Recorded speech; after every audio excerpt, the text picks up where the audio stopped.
Il y a très peu de chances, à mon sens, que les négociations aboutissent, tout simplement parce que je crois que les positions des deux côtés n'ont pas changé. Volodymyr Zelensky ne peut pas accepter les exigences russes, d'abord vis-à-vis de sa population et de ses soutiens les plus nationalistes qui ne lui pardonneraient pas. Deuxièmement, parce qu'il est poussé à la guerre par les leaders européens. Il est dépendant de ses soutiens et ses soutiens aujourd'hui ont décidé qu'il y aurait la guerre.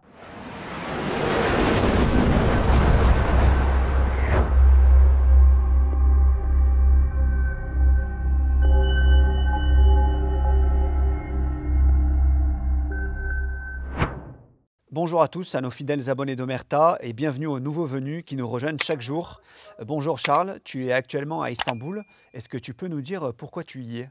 Bonjour à tous. Oui, je suis à Istanbul parce que, alors pas pour participer aux négociations entre Russes et Ukrainiens, je ne suis ni russe ni ukrainien, je ne suis pas invité aux négociations, mais parce qu'on prépare un grand documentaire sur une problématique de la géopolitique régionale qui est fondamentale.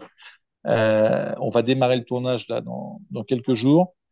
Et je crois que ça passionnera. Je peux pas encore trop en dire.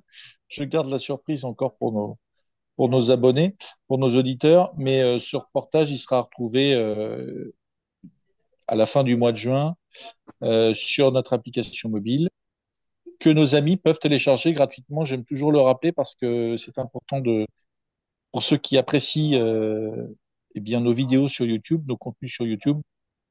Il est très important pour ceux qui le peuvent de nous soutenir plus concrètement encore en téléchargeant l'application. Ça se télécharge gratuitement, l'application Amerta, sur Google Play, Apple Store, et aussi bien de nous soutenir en s'abonnant, ce qui leur permettra de visionner tous nos documentaires, nos grands reportages, nos émissions spéciales sur l'application, et évidemment de se procurer notre dernier magazine en kiosque, Trump-Poutine à l'assaut de l'Europe.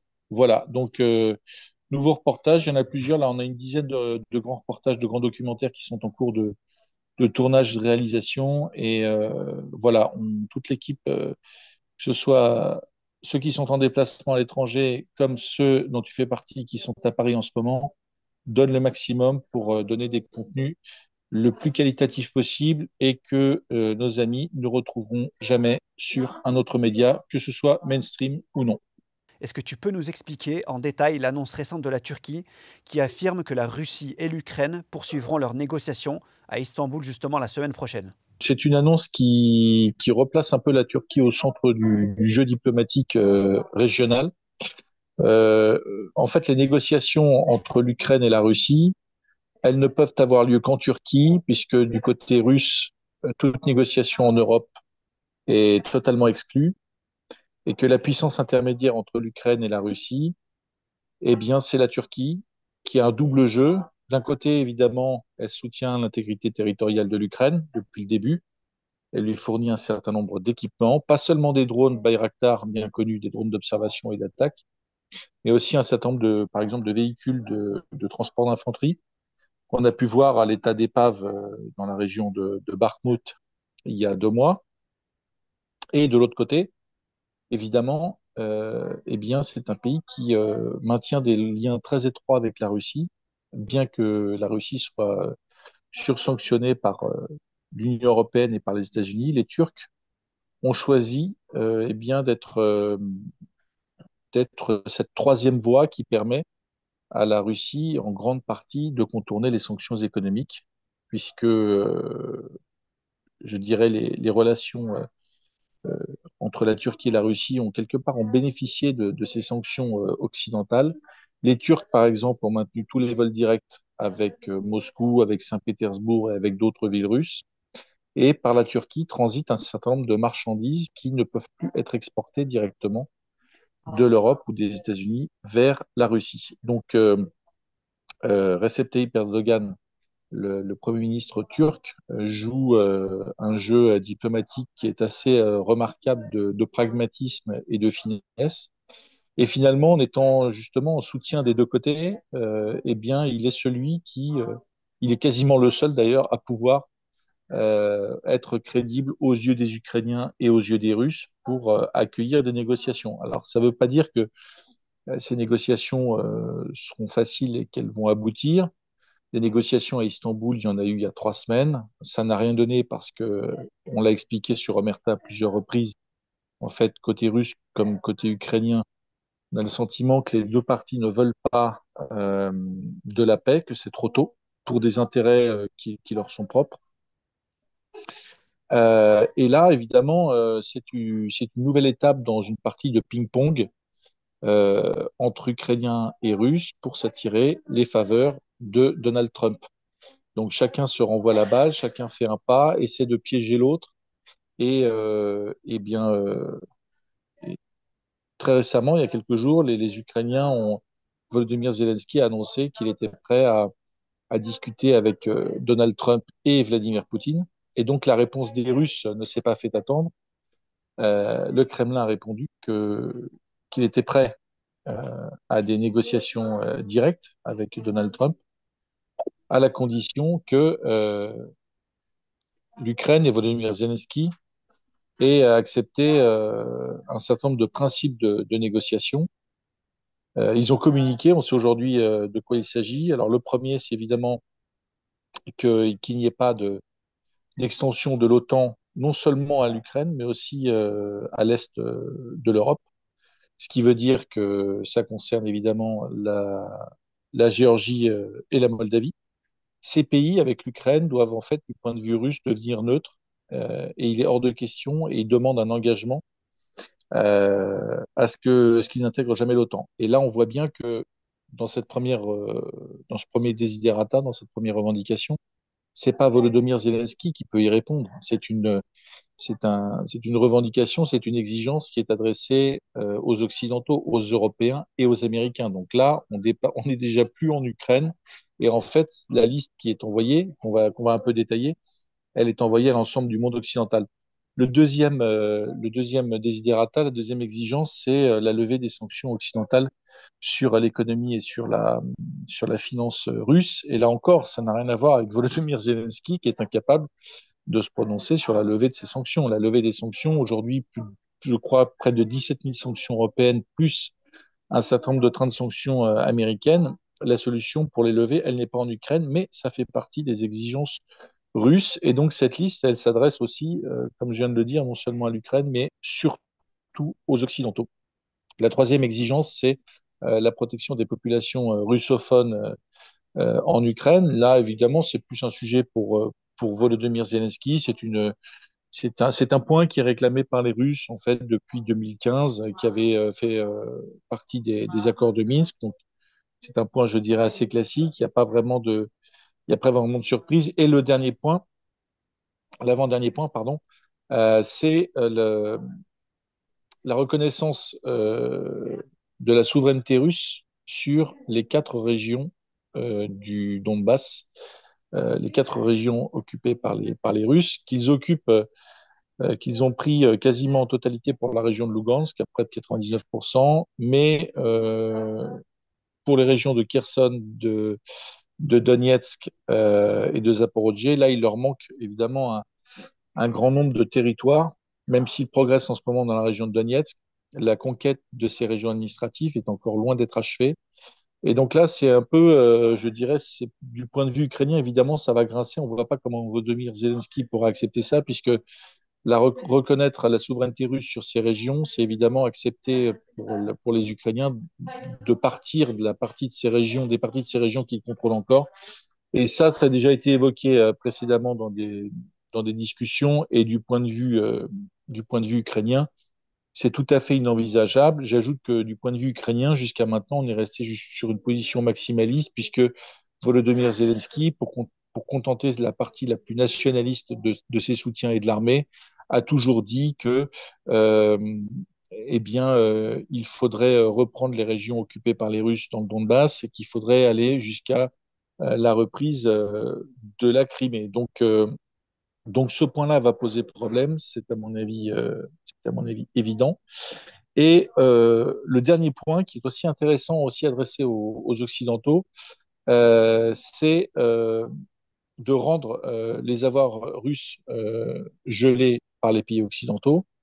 Et là encore, ça s'adresse non seulement aux Américains, mais aussi aux Européens. Et on sait que les Européens ont une position maintenant maximaliste dans cette guerre. On a vu les déclarations du chancelier allemand Merz il y a quelques jours qui autorise l'Ukraine à frapper avec les missiles occidentaux, les missiles allemands, sur n'importe quelle cible militaire où qu'elle se trouve sur le territoire russe, ce qui veut dire qu'on est largement au-delà de la limite des 300 km qui avait été obtenue par les Ukrainiens. Maintenant, les Ukrainiens peuvent bombarder n'importe où sur le territoire russe avec l'assentiment, avec l'autorisation des Occidentaux. Et donc, on voit mal comment les Européens pourraient accéder à cette question du retour des avoirs russes, à cette question de la levée des sanctions. Aujourd'hui, ça paraît tout simplement impossible. Ceci étant, ce qui est intéressant aussi, c'est que euh, il n'y a pas beaucoup de points qui sont énoncés par les Russes, mais on voit bien que cette question des sanctions économiques, des sanctions financières, des questions financières autour de cette guerre en Ukraine, eh bien, sont fondamentales pour les Russes et que ce n'est pas seulement une question territoriale en Ukraine, c'est aussi une question, il y a aussi des questions, des demandes qui sont adressées, des exigences en fait, qui sont adressées aux Européens, aux Américains. Et quand il va discuter, évidemment, s'il y a des discussions qui se poursuivent à Istanbul, évidemment,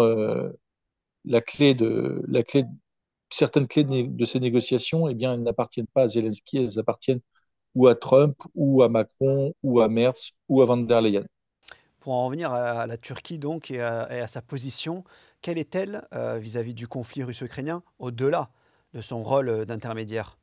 Je le disais, la Turquie, avec Erdogan, elle est revenue sur une diplomatie régionale très active. Euh, je l'ai dit, elle est très proche de l'Ukraine parce que la Turquie et l'Ukraine ont des relations économiques très étroites qui datent d'avant le conflit.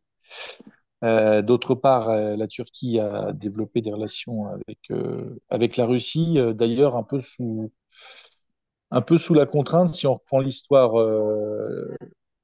du 19e siècle, il faut se rappeler que les empires russes et ottomans ont été adversaires et ennemis qui se sont affrontés sur un certain nombre de territoires, notamment autour de la mer Noire, dans le Caucase et au nord de la mer Noire, d'ailleurs sur le territoire de l'Ukraine et sur le territoire de la Roumanie, de la Bulgarie et de tous ces pays de l'Est, puisque les Russes, le, le, les forces du Tsar, en fait, ont chassé les Turcs au XIXe siècle, ont libéré ces territoires. Et donc les Russes et les Turcs se connaissent extrêmement bien. Ils ont besoin l'un de l'autre dans la géopolitique régionale. Les Turcs ont, ont pu observer la force, l'intervention de la Russie en Syrie contre l'ennemi d'Erdogan qui était Bachar el-Assad, le soutien russe à Bachar el-Assad. Ils savent que la diplomatie et les forces, la capacité militaire de Moscou dans la région sont devenues incontournables. Donc, et du côté russe, évidemment, la Turquie représente un allié qui, je le disais, permet dans une grande mesure de contourner les sanctions. Et donc, euh, comment dire, c'est une relation d'équilibre. Je crois aussi que les présidents, il n'y a pas de jeu de main qu'on a vu entre Erdogan et Macron. Il ne se passe pas ce genre de choses entre Erdogan et Poutine. Erdogan est un peu le Poutine turc, en fait. C'est un mélange de nationalisme teinté de spiritualité, de religiosité. Et donc, je crois qu'ils se comprennent assez bien. Il y a un respect mutuel et surtout, ce sont deux nationalistes et deux nationalistes qui en grande partie, se sont entendus sur un certain nombre de sujets. Poutine n'en veut pas à la Turquie, en bon pragmatique qu'il est, n'en veut pas à la Turquie de fournir des armes et des drones aux Ukrainiens. Et de son côté, Erdogan a appris à composer avec les Russes dans la région, notamment en Syrie. Et donc, les choses, euh, les choses se déroulent comme elles se déroulent entre grandes personnes. Donc, il y a un respect mutuel et une coopération qui s'est élargie.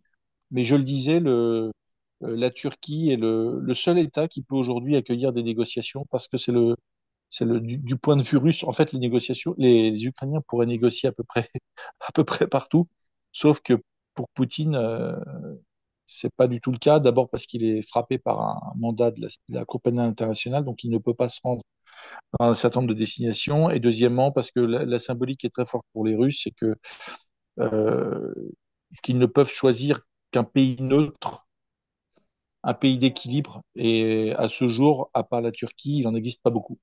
La Turquie, est-ce qu'elle continue réellement de jouer un rôle déterminant sur la scène géopolitique régionale, notamment au regard des tensions en mer Noire et de ses ambitions en Méditerranée?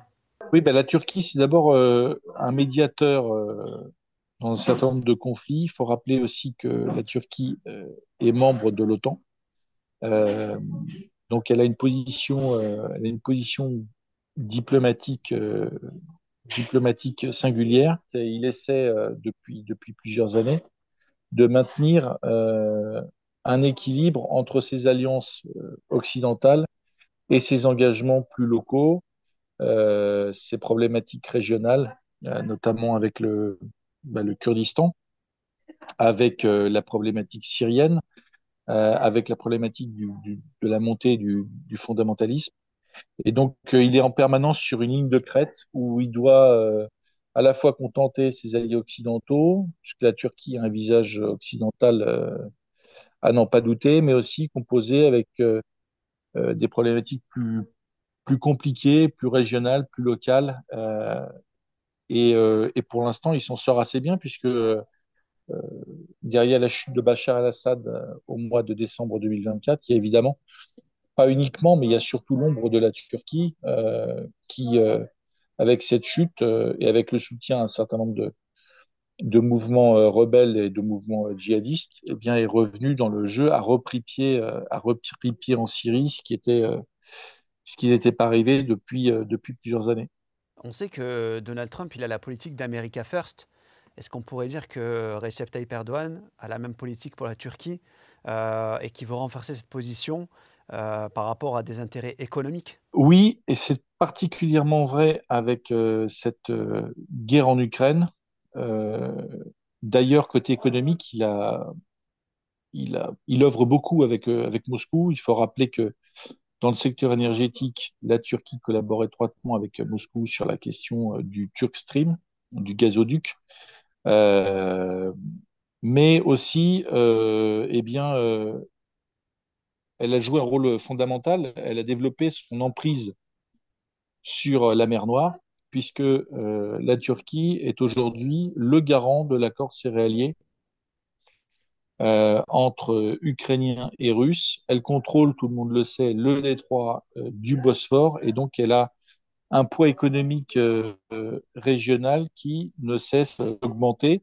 Il faut aussi dire que le fait qu'elle aide la Russie à contourner un certain nombre de sanctions, et bien, notamment sur l'import et sur l'export d'un certain nombre de produits de consommation, eh bien, ça a permis aussi de gonfler son économie. C'est d'ailleurs pas le seul pays qui bénéficie de ces systèmes de contournement de sanctions au profit des Russes. Il y a aussi, dans une large mesure, la Géorgie, l'Arménie, un certain nombre de pays d'Asie centrale.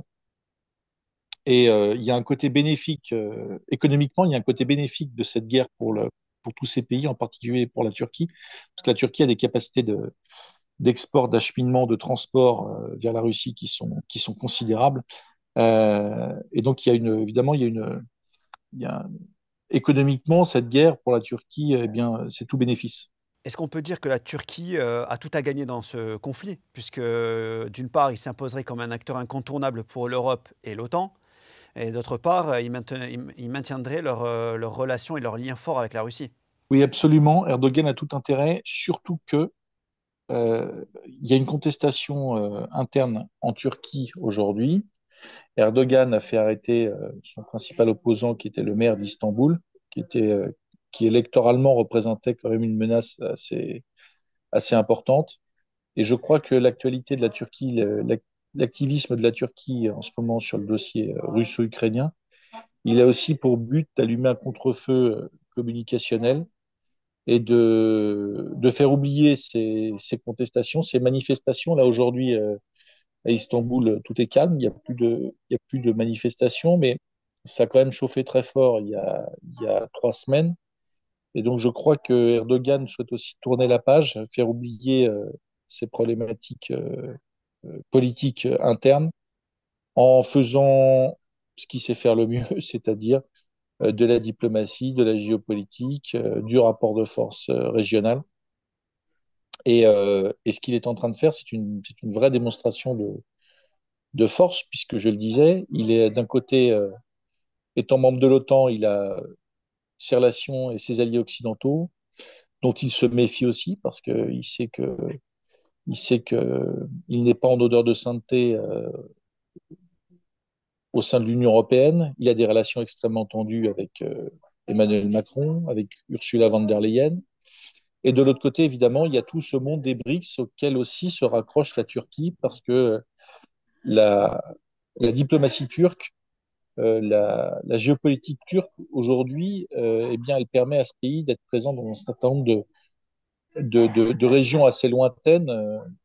On peut prendre l'exemple de la Libye, qui est assez loin. Eh bien, la Turquie a su aujourd'hui en Libye, comme dans un certain nombre de pays d'Afrique, elle est absolument incontournable, militairement, économiquement aussi, parce que les groupes, notamment dans la construction et le bâtiment, les groupes turcs sont présents sur quasiment en situation monopolistique dans un certain nombre de pays d'Afrique, de pays du Maghreb. Et donc, et c'est ça aujourd'hui le succès d'Erdogan, c'est d'être capable, c'est d'avoir remis la Turquie au centre du jeu géopolitique, non seulement dans sa région immédiate, mais aussi sur tout le bassin méditerranéen et évidemment à l'échelle du monde. Je parlais des BRICS il y a un instant, mais le fait de pouvoir, d'avoir été choisi par les Russes comme le pays où pouvaient se tenir les négociations vis-à-vis d'un certain nombre de pays d'Afrique, de pays arabes, de pays d'Asie qui soutiennent ouvertement la Russie, qui font partie des BRICS, bien évidemment, c'est un plus pour la Turquie. Et la Turquie, là, occupe, je dirais, l'ensemble du champ politique mondial, des plus otaniens, des plus atlantistes, aux plus fervents partisans des BRICS. Donc, c'est un tour de force et c'est ce que sait très bien faire Erdogan, c'est ce qui fait aujourd'hui son succès et c'est ce qui peut lui faire peut-être oublier ou passer sous le tapis des problématiques électorales internes, politiques internes qui sont quand même assez fortes. Au final, est-ce que ce deuxième cycle de négociations, le 2 juin prochain, peut vraiment aboutir à un cessez-le-feu? Et est-ce qu'on peut donc espérer aussi un jour pour la Turquie vraiment ce rôle de médiateur au-delà de cette crise actuelle? Alors, il y a très peu de chances, à mon sens, que les négociations aboutissent, tout simplement parce que je crois que les positions des deux côtés n'ont pas changé. Euh, Volodymyr Zelensky ne peut pas accepter les exigences russes, d'abord vis-à-vis de sa population et de ses soutiens les plus nationalistes qui ne lui pardonneraient pas. Deuxièmement, parce qu'il est poussé à la guerre par les leaders européens qui lui fournissent les finances pour maintenir l'État ukrainien, pour payer les pensions de retraite, pour payer les salaires des fonctionnaires, pour payer l'armée, les dépenses, etc.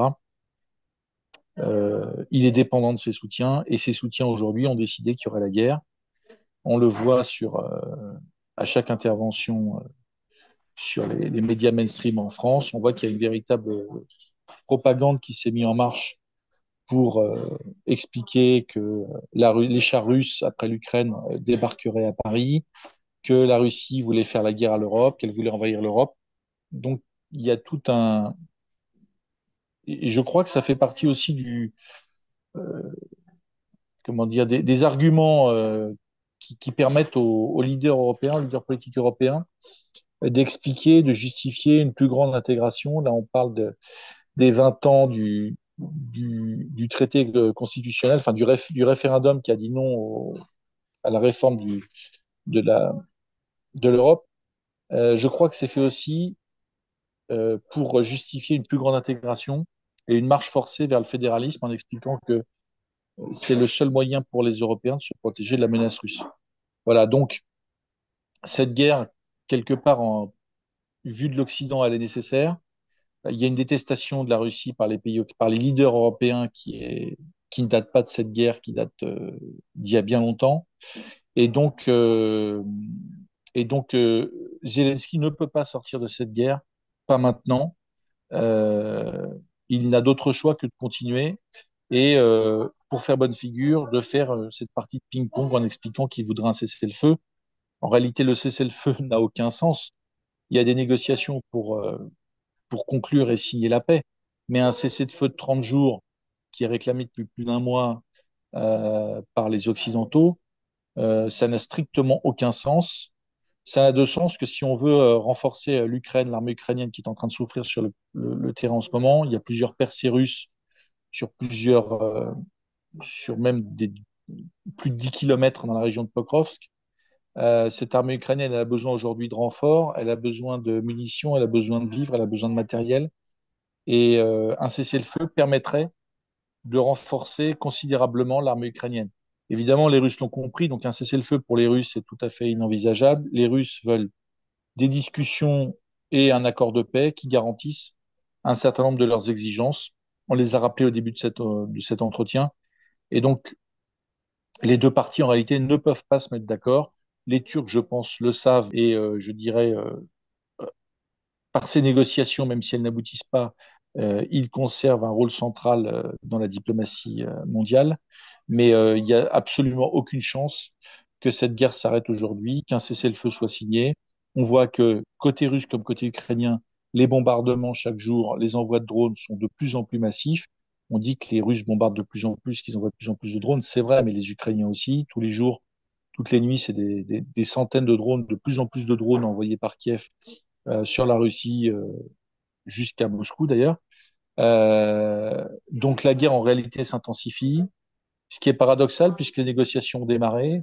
On n'est pas du tout à un accord, on est simplement dans une partie communicationnelle où il est important pour l'un comme pour l'autre de se renvoyer la balle de l'échec des négociations, de la mauvaise volonté quant à vouloir arrêter la guerre. En réalité, c'est une opération de communication et d'influence de la Russie, de l'Ukraine de l'autre côté, des pays occidentaux, pour expliquer que eh bien, chacun de son côté est dans son bon droit et rejeter la guerre et la responsabilité de la guerre et de l'échec des négociations sur l'autre partie. Voilà, donc euh, les négociations vont certainement se poursuivre, mais la guerre va s'intensifier et on le voit sur le terrain, c'est déjà le cas.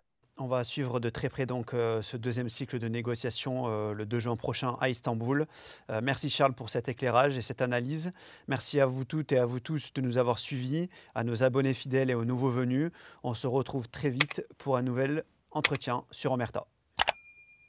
Merci, à très vite.